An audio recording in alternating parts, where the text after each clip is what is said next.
Muito obrigado. Depois desta, enfim, curta mas completa viagem, numa perspectiva mais institucional sobre a aquacultura presente, mas também com alguns apontadores para o futuro, em que passámos desde as questões mais de investigação científicas, às questões da governação, simplificação processual, monitorização, licenciamento, penso que está na altura de passar a palavra à audiência. Certamente de toda esta informação muitas questões se levantam e será esta a oportunidade para debatermos um pouco estas questões. Temos ainda cerca de 10 minutos antes de irmos para intervalo. Este painel foi um pouco mais longo, uma vez que uma das pessoas passou para o primeiro painel, portanto, se tivermos de estender também mais 5 minutos o debate, não terá grande problema, e, portanto, eu passava a palavra à audiência para alguma questão que gostassem de levantar e de ver respondida.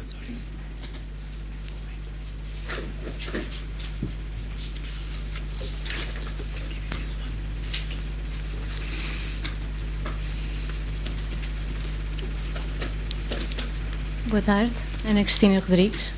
A pergunta é para o Dr. Pedro Pousão, se estimaram um custo de produção por tonelada da corvina.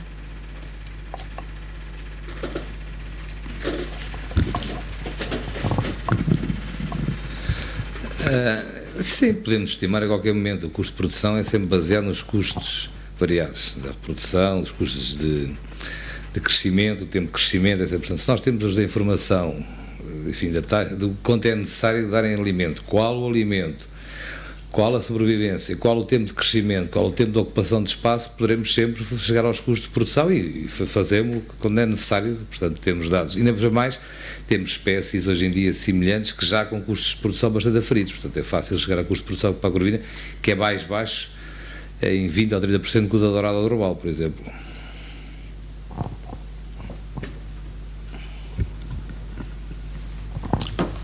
Muito obrigado. Não há mais questões? Geralmente, quando isto acontece, ou fomos extremamente claros na exposição, portanto não levantámos, não criámos dúvidas nenhumas, ou fomos de tal modo confusos que perdemos a audiência completa. Mas não, temos ali uma pergunta.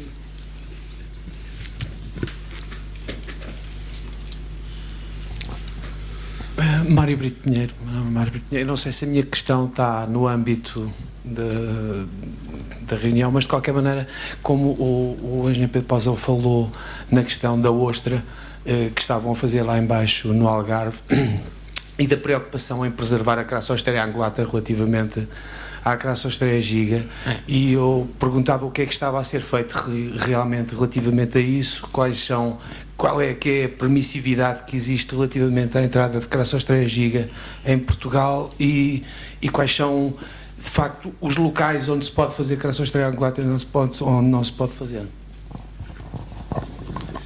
Bom, há umas perguntas que são para a administração e não para mim, não é? Mas eu, de qualquer forma, posso tentar responder-lhe.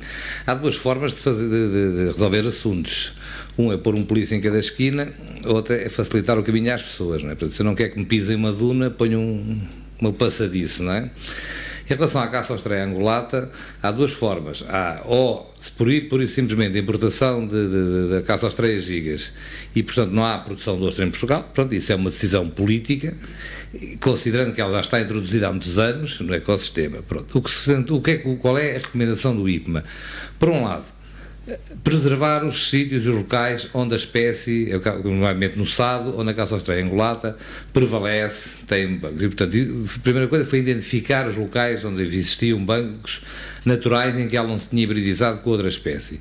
Em segundo lugar, em bancos onde a outra espécie não tinha entrado ainda e, portanto, tentar manter esse isolamento e com a colaboração de todos, porque não, de outra forma não é possível.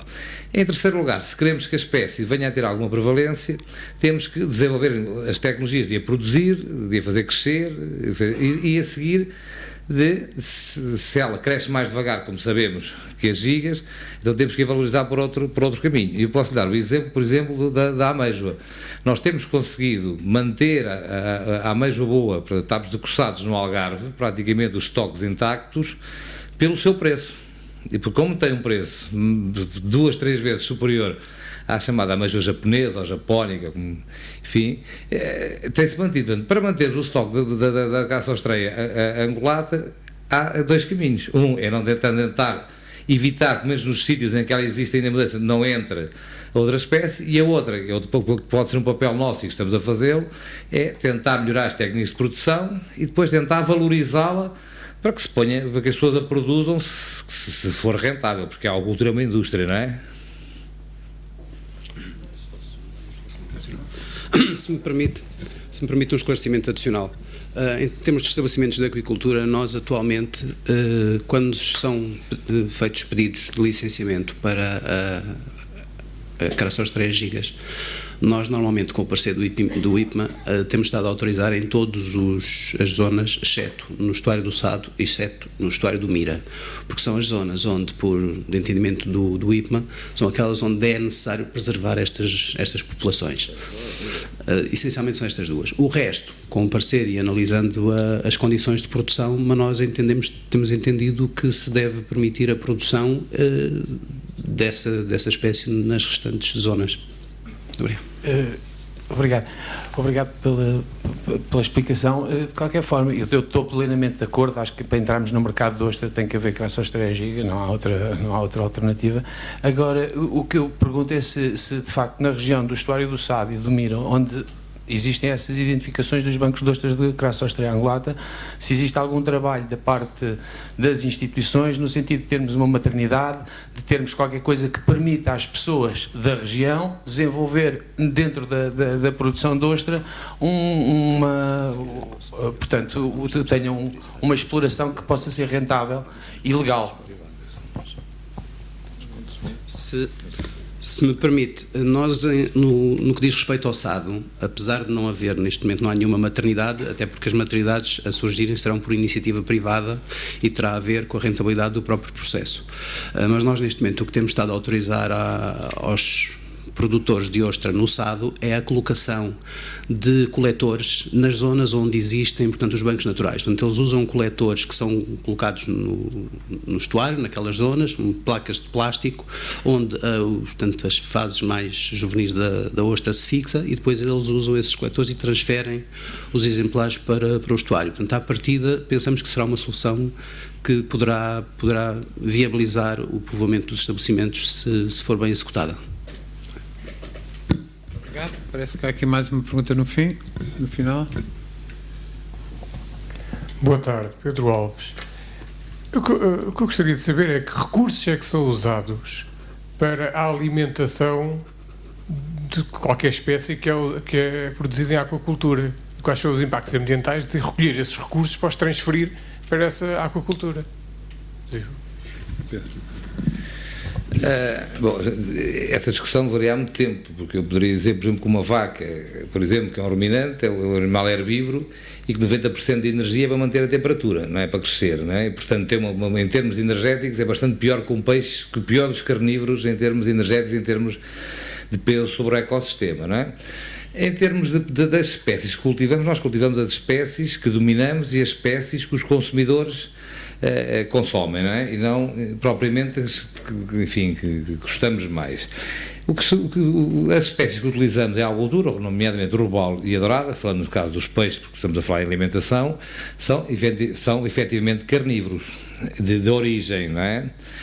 Acontece é que hoje as farinhas de peixe já há pouco têm de farinha, as farinhas utilizadas nos alimentos compostos já há pouco têm de farinha de peixe, ou seja, tecnicamente é possível produzir dourado e robalo sem farinha de peixe, com algum óleo de peixe. E buscar os aminoácidos e os ácidos gordos essenciais a outras fontes. Agora, a questão depois que se põe é a questão da apresentação e a questão depois em termos de mercado. Mas, de qualquer forma, há pesca de peixe para fazer farinhas, que é utilizada na agricultura no mundo inteiro, no camarão e no peixe, é verdade, pesca-se para moer, para fazer farinha de peixe, mas cada vez mais, eu dei aqui o exemplo para a corvina, cada vez mais estamos a substituir a farinha de peixe e os óleos de peixe por outros óleos, não é? E cada vez mais tentamos rentabilizar a alimentação, ou seja, que aquilo que nós damos, aquilo que se transforma, na verdade, em quilos de peixe e que não haja grandes impactos em termos de ambientais. Os impactos ambientais são mensuráveis e, portanto, hoje há regulamentação sobre os impactos dessa atividade e, portanto, enfim, eu não sei qual era o âmbito da pergunta em termos de impacto da atividade, mas eles estão regulamentados. Agora, em termos digamos, de dependermos, como dependíamos há 20 anos, hoje praticamente reduzimos muito a utilização das farinhas de peixe substituição por outras farinhas, algumas hoje em dia porque é permitido de origem animal, não de ruminantes, mas de outros animais que são utilizados em farinhas, como penas, por exemplo, que se utiliza hoje já para fazer farinhas para peixe. Se utilizarmos os moluscos, por exemplo, estar a usar os moluscos para alimentar essas espécies de peixe? Tecnicamente sim, mas a questão é que nós comemos os moluscos, não é? Portanto, mas tecnicamente sim, aliás, na natureza a dourada alimenta-se principalmente de moluscos, de bivalves, enquanto o robalo como outros peixes, a dourada, por exemplo, ou o sar alimentam-se mais de bivalves, mas o problema é que nós também os comemos, não é? Mas tecnicamente é possível, é evidente, é proteína como outra qualquer, não é? Muito obrigado. Temos aqui outra questão. For David, since legislation is about to change from the 1499 limit for the fishing for the boats that make the maintenance, and we don't know where the fleet is going, if it's going up and you have more fast boats, do you have any plan or are you working in the optimization of the fleets that make the maintenance? That could show what would be the new fleet for taking into account this. Thank you. Yes. Is this on? Yes. Yeah. We have projects actually going on in time where we try to come up with the service vessels of the future in terms of. Well, it should be the vessel should have a good seakeeping behavior. It should be a good working place for the operators, and it should be useful for the fish farmers in terms of maneuvering in between the cages, etc. So, but as I said about this length limitation, so this has ended up with a lot of vessels with bad design, you might say, from a hydrodynamic point of view, because of the short length compared to the beam. So I guess when the new regulations come into play, you will see a new generation vessels for the aquaculture industry in Norway. So I think we will see a lot of changes there in the very near future. Thank you. Muito obrigado. Só aqui um esclarecimento de contexto. Esta questão prende-se com o facto de na sessão anterior, a cerca de meio-dia, ter sido dada a indicação de que na Noruega os navios, as embarcações de apoio a esta indústria abaixo dos 15 metros não careciam de licenciamento e, portanto, com a alteração da legislação que obrigava ao licenciamento total, se esperava que aparecesse um aumento de navios com dimensões superiores. Seria uma forma de comutar algumas das deficiências que os navios mais pequenos tinham, nomeadamente de dimensões e equilíbrio, enfim, dos seus componentes. Só um esclarecimento. Mais alguma questão? Bom, não sei se há mais uma. Estamos a aproximar então da hora do intervalo. Eu agradeço a todos a vossa participação, especialmente aos membros do painel. Pedia-vos que regressassem cerca das 16h45 então para o segundo painel com a indústria e com a Caixa de Depósitos. Muito obrigado. Até já.